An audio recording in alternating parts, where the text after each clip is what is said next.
They're a part of nature that one can bring inside the house. They are the interim step between the wild animal and culture and civilization. They're such a source for man's imagination. They've inspired music, Art, sculpture, poetry. They've been deified. Cats, through art history, have always had all sorts of meanings associated with them. Of course, they're beautiful. They're absolutely beautiful to look at. All cats are beautiful. Even ugly cats are beautiful. And goodness knows the cat has been depicted in art as long as we've had art. There are 4,000 years of cats in the Metropolitan Museum of Art. They may be hiding, but they're there.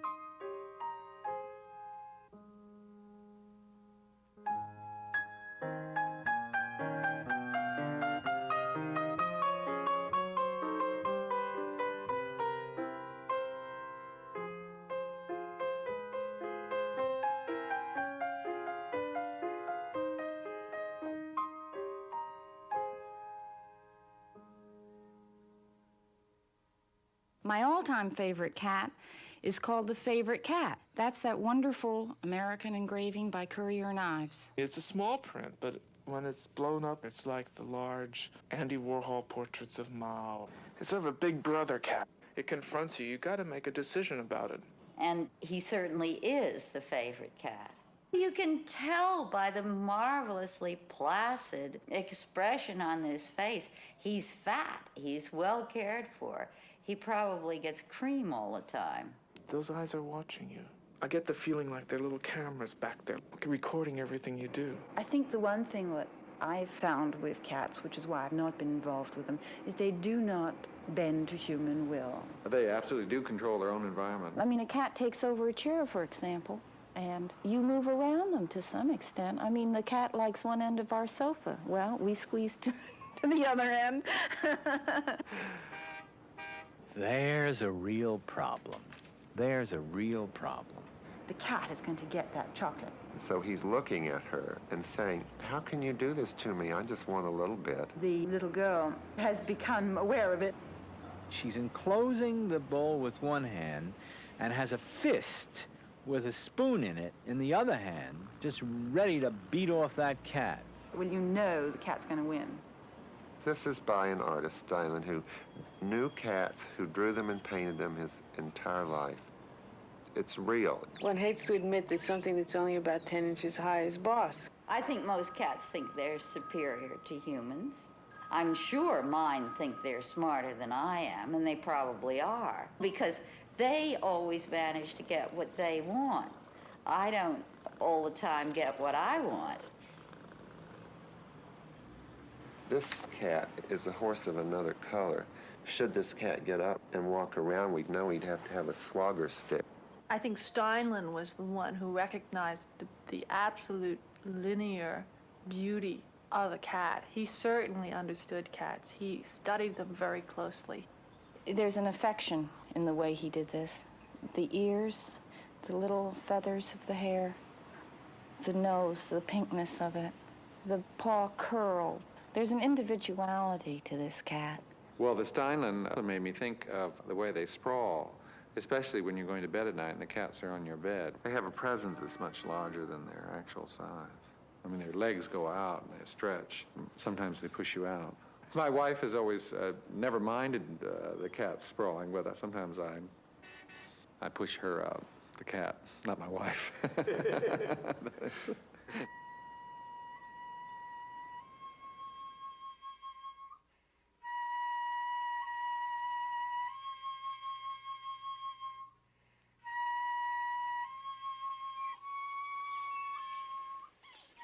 There's a marvelous control of design that pervades Japanese art. This is so full of life and so full of movement and so full of sinew. Look at this. That's action painting of the best sort. The eyes, I mean, if you took just everything out of the picture except the eyes and the victim, you'd have what a cat is. This cat really looks slightly mad, I think. This is a typical example of cat humor.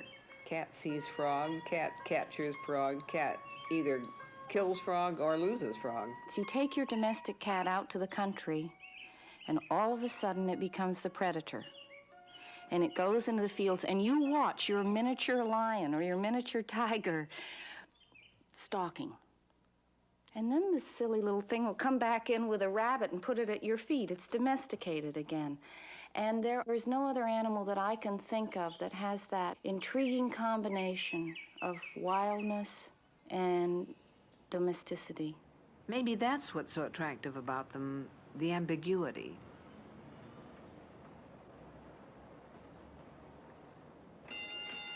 The way that Max Schmeling was eventually defeated by Joe Louis in the second match was that Louis looked at the newsreels of the first match, and the idea of Max Schmeling telegraphing his punch gave Louis the advantage.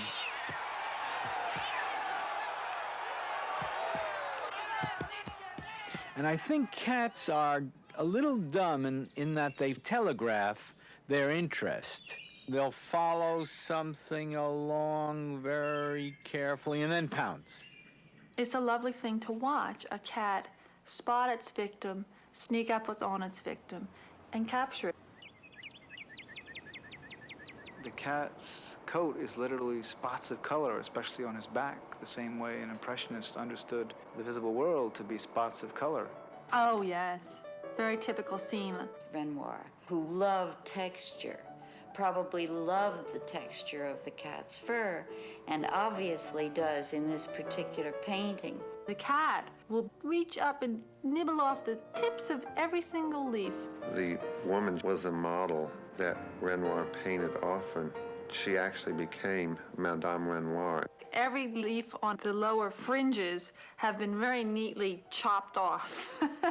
He has very skillfully and beautifully given us the softness, the fluffiness. It's a losing battle. He has given so perfectly the texture of the fur. I've tried lemon. I've tried garlic. It's a cat-like cat. I've tried spanking the cat. It's its own self. I've tried moving the plant. Focused on something.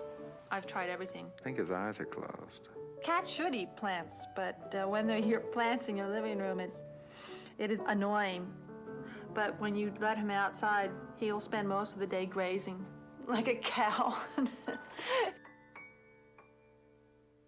It seems to me extremely important to have cats on so many Islamic pictures which show saintly personalities, because the Prophet Muhammad was a great cat lover, and there is a famous story that once a cat slept on the Prophet's sleeve and he had to get up for his prayer, and he did not want to disturb the animal, so he took scissors and cut the sleeve so that the cat could go on sleeping.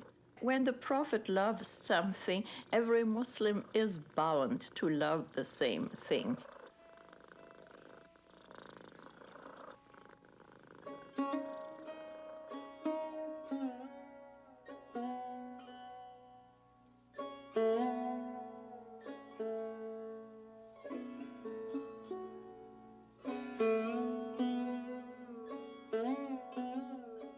This absolutely adorable Persian cat is depicted in an unadorable way. He is intent on getting some of that food, and he is so interested in that he's forgetting to be adorable. So beady-eyed, it's funny. But even so, one of the ladies is still caressing him as he inches closer and closer to the food. That's the way cats are. They want some of what you're eating. It's also an allegorical thing because the cat has symbolized many things in art throughout the ages. Good and evil, domesticity and wildness.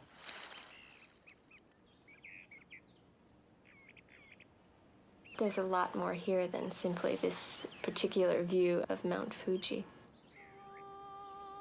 The cat just very coolly looks out into the landscape. You can see a towel and a bowl there. And as you look a little more carefully, you can see to the left, you have the back of a screen. And on the floor, on the green tatami mats, just inside the screen, you see a piece of paper in which the combs, the ornamental hair pieces that were worn by these women, is kept. She's obviously getting dressed, either in anticipation or after some episode. The cat peering out from the windowsill over the landscape stands for the courtesan, for the geisha herself.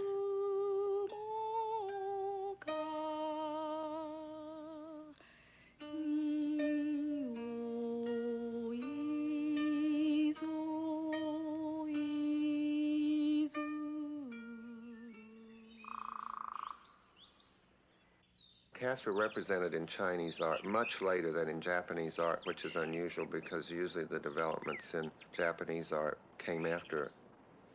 The reason for that is said to be the old legend that when Buddha died, representatives of all the species in the animal kingdom came to his funeral except for cats.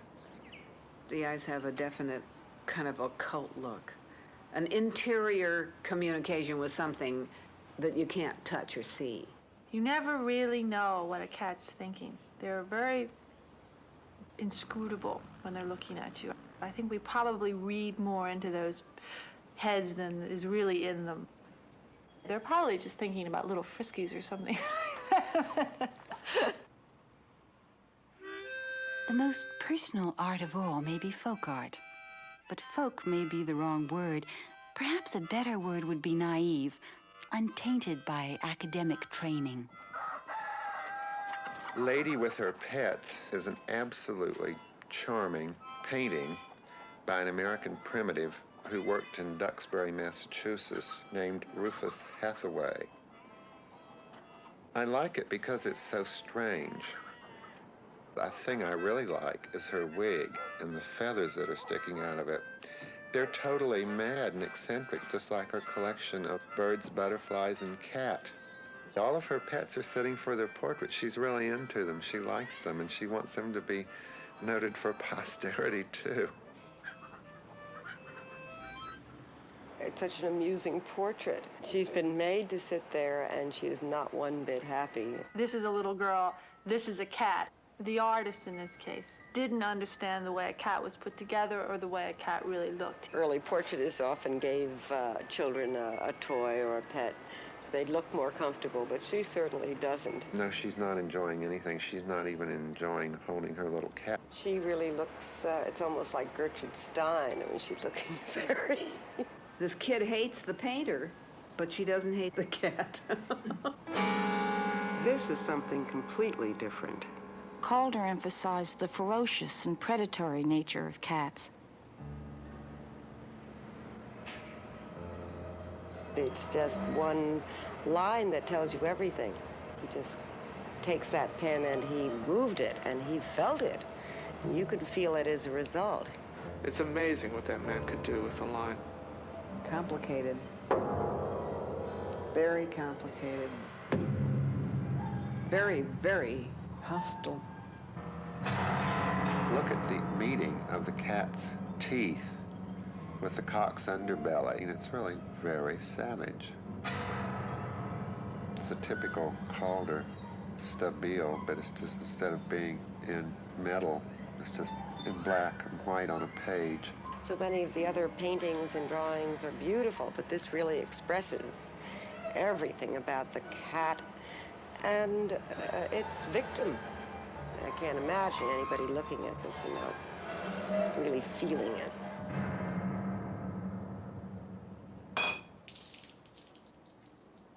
Currier and Ives did a lot of kitty cats, a lot of what are called sentimentals. Little cats, little birds, all sort of doing cutesy things. Here we have the cat who was the good little house cat who disappeared, went out and did her binge and wasn't watching herself and came home pregnant, and she's bringing all of her cute little kittens, and aren't they sweet? The happy hooker with her wages of sin. And at the same time, if their daughter had done the same thing, I mean, it was just very typical of America in the mid-19th century. I think cats are night people, and they want to play all night long. For the last 3 weeks, I've been woken up in the middle of the night by the screams of the little cat. I hear the meow, but I can't even do it right because it's one of the most sick sounds I've ever heard.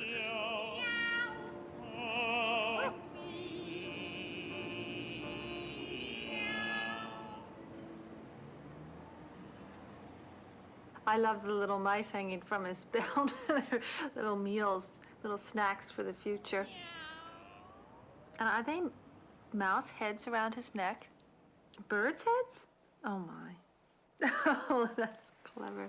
I love this Gustave Doré illustration. Now here's a cat that's really drawn as if it's a human, shouting for help for his master who's fallen into the water.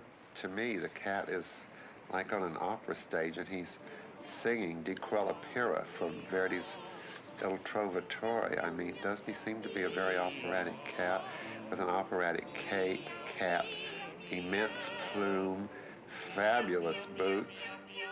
I've always admired cats with their own attributes and not our own imposed upon them.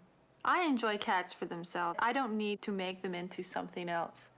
I would prefer to see a cat acting like a cat rather than Puss in Boots. Although an exception to that would definitely be the Pink Panther.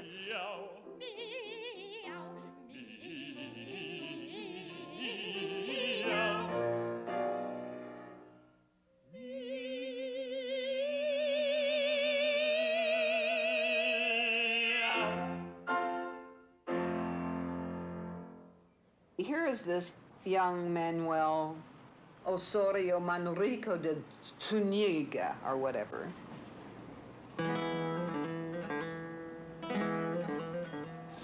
And just out of playfulness, Goya has him put a live bird down in front of two absolutely agile, eager cats. 2 cats, 3 cats.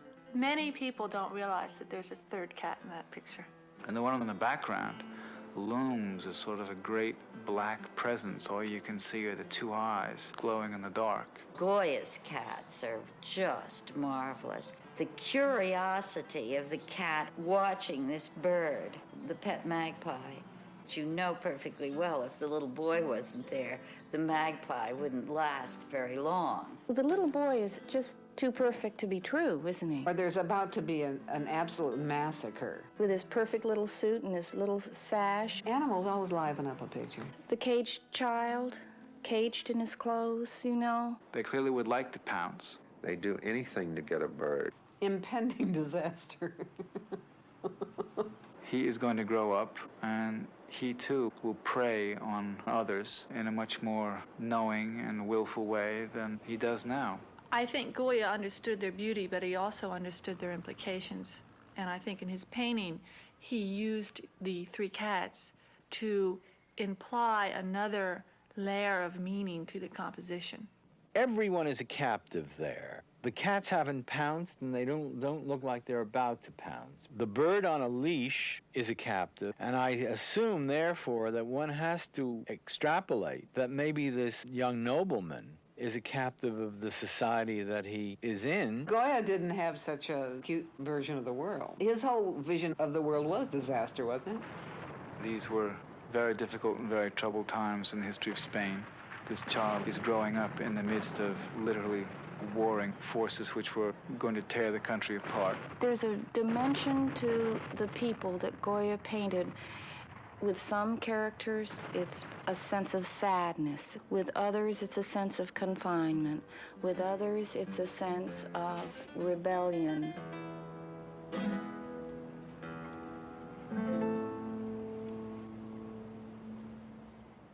This is interesting because it's executed in both tempera and oil.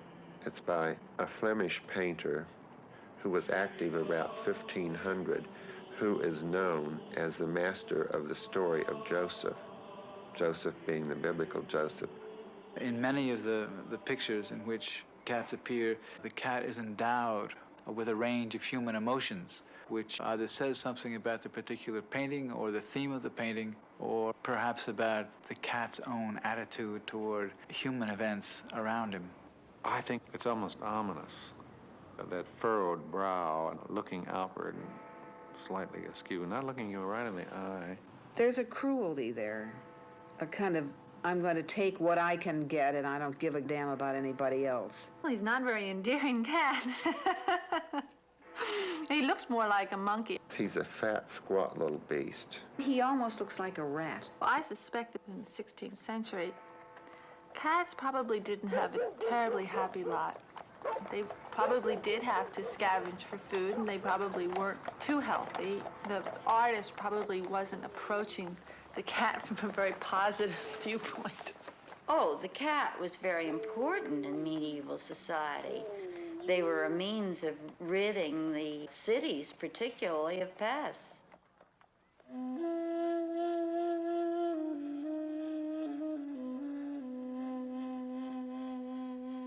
A cat is one of the very few animals that will attack a snake and kill it.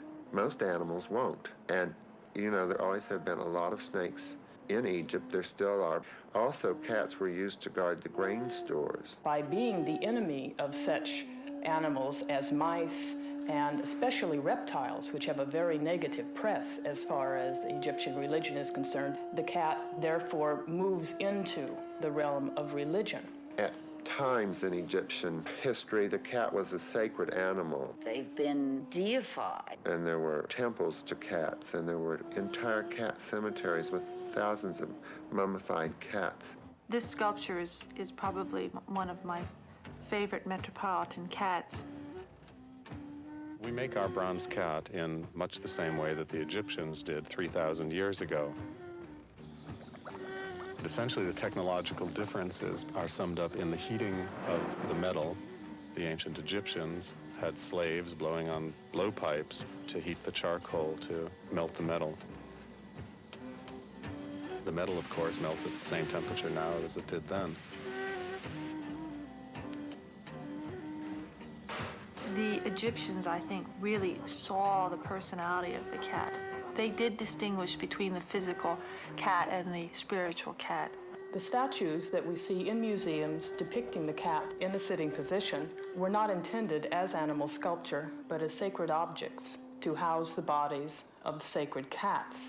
They're coffins in the shape of cat figures. Probably there hasn't been a time since the Egyptians when that beauty has been so exalted. It's the essence of the creature. The line of the nose, the lines of the ears, the eyes. Something that an awful lot of humans have lost, a sense of their own being. I think that sums up everything I want to say about cats. Oh, and one last thing. I find it very easy to worship a cat. They have characteristics that I think should be respected. Economy of motion, cleanliness, pride in physical well-being. We could learn a lot from cats.